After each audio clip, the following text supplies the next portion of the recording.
We don't know, but I've known a few Toms in my time. And it's always the same tale. Any Tom you ever meet. I used to go to school with a kid. His name was Tom. And he was a big boy. You know, he was chunky, pretty big. Even when I was 9 years old, that kid, he must have weighed 30 stone. It was huge. He broke a school chair once when he sat down on it, man. Had steel legs. It broke under the weight of him. I always knew it was gonna. You know, I could see. I was sat next to him. Now his ears.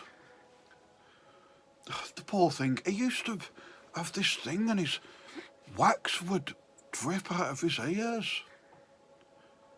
And I'd be sat there doing my work and I'd smell something bad from hell. I'd be like, turn round and it's his ears running. The wax all coming down. And I'd say, Tom.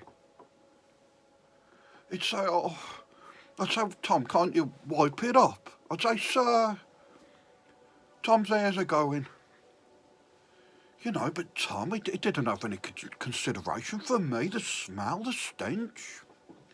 He didn't care about me, Tom. And I felt sorry for him. I said to him a few times, you know, that must feel pretty good. But it comes out, you know, a release. It's like, no, mate, it hurts bad. So I felt sorry for him. But like I said, he was a big boy. And his mum had died. And no one knew why. His dad was a teacher in another school. I kind of liked him. You know, but he overindulged Tom. Tom was too big. Tom was too big. And I think back, I was a bully to him because I was so much smaller I could get away with it. And I was always sat next to him and I didn't want to be. I became Tom's handler. That's what happened. You know what, I'd have to calm him down. I'd have to get him going. Sometimes if the teacher, Mr. Hillman, would go out of the classroom, I'd say, Tom, do your Elvis impersonation. And he couldn't help it. He'd do it. And he must have weighed 400 pounds when he was like 9 years old. You know, today I'm thinking back. I'm looking back. When I was at school and I'd see him get up and he'd be jiggling, he'd be doing his Elvis impersonation and everyone would stop what they were doing and they'd watch. It's like a performing seal. You know, I had control over the kid. I glamoured him, now I do this. I accidentally glamour people. I don't mean to. They get attached. They get jealous.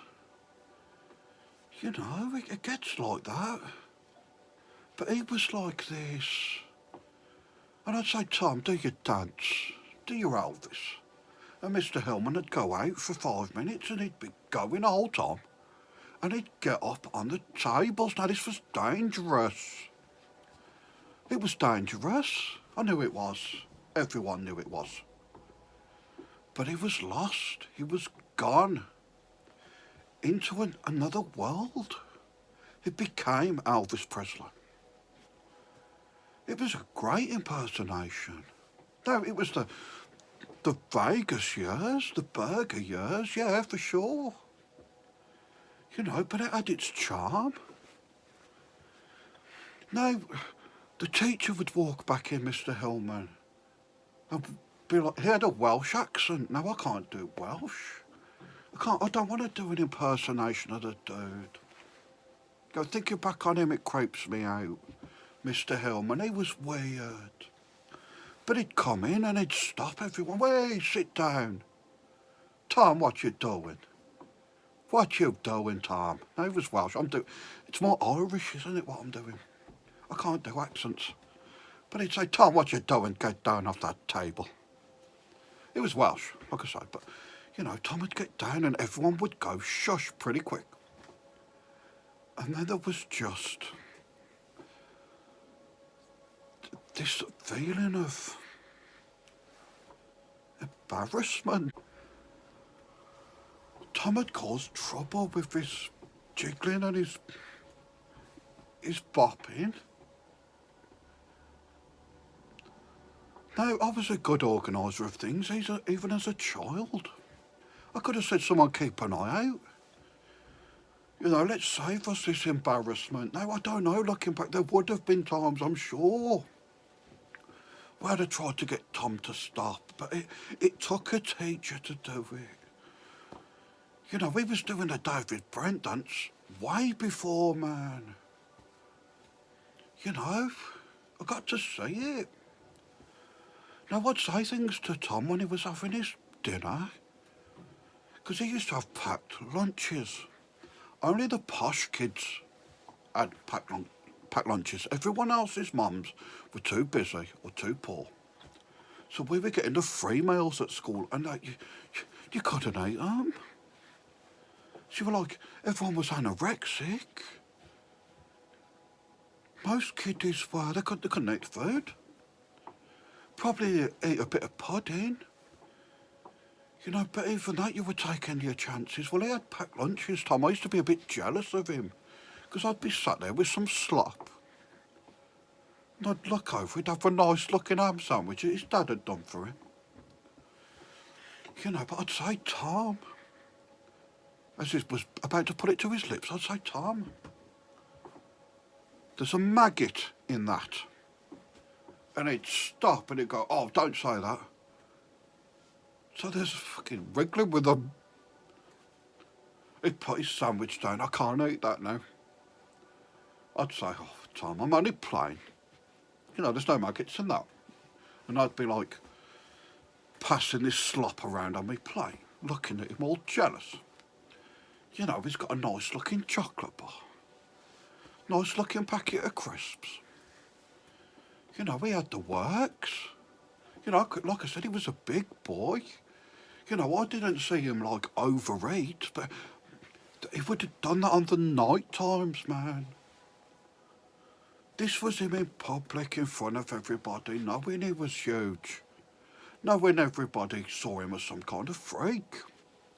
Now, God bless him, great kid in his way. You know, but a few times I'd have to get sat somewhere else because the smell from his ears when they'd get running. But I'd say, Tom, anyway, you know, there's nothing wrong with that sandwich of yours. I'd feel bad. And he'd put it up to his lips and it'd be looking all good again. And I'd say, wriggling with them. And he'd done it a couple, he spewed up on his sandwich. He did it. He did that.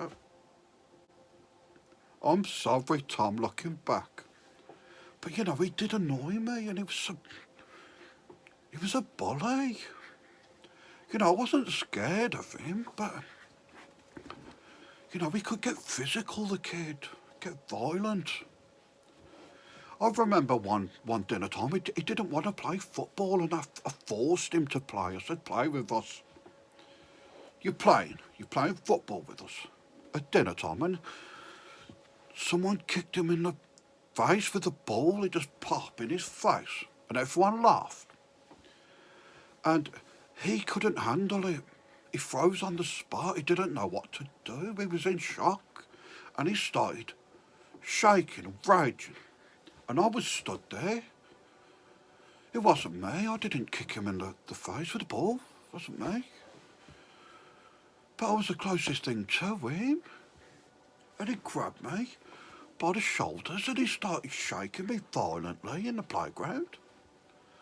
And no one knew what to do. He weighed like 400 pounds. He was like he was bigger than my dad, this kid. You know, I was about 11 at the time. He's shaking me. I've had to kick him in the balls. I've had to do it. You know, so then everyone's looking at me like I'm a bad guy. You know, we fell out a few times, me and Tom. You know, he's still in the world, still going.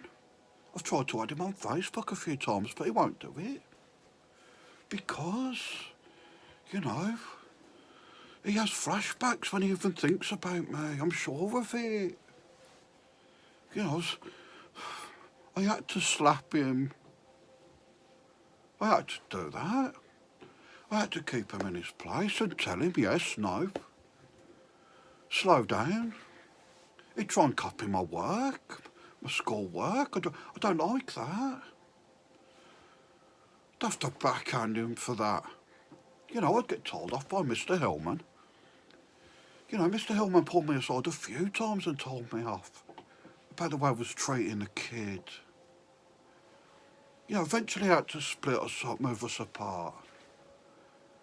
You know, I became a bully. I had power over this big 400-pound kid. And he was a whirlwind. And he would do my bidding for me. I could set him on people. You know, he was a peace-loving guy, but I could wind him up. You know, so, like I said, I've done a few Toms in my time. Yeah, he was just one of them.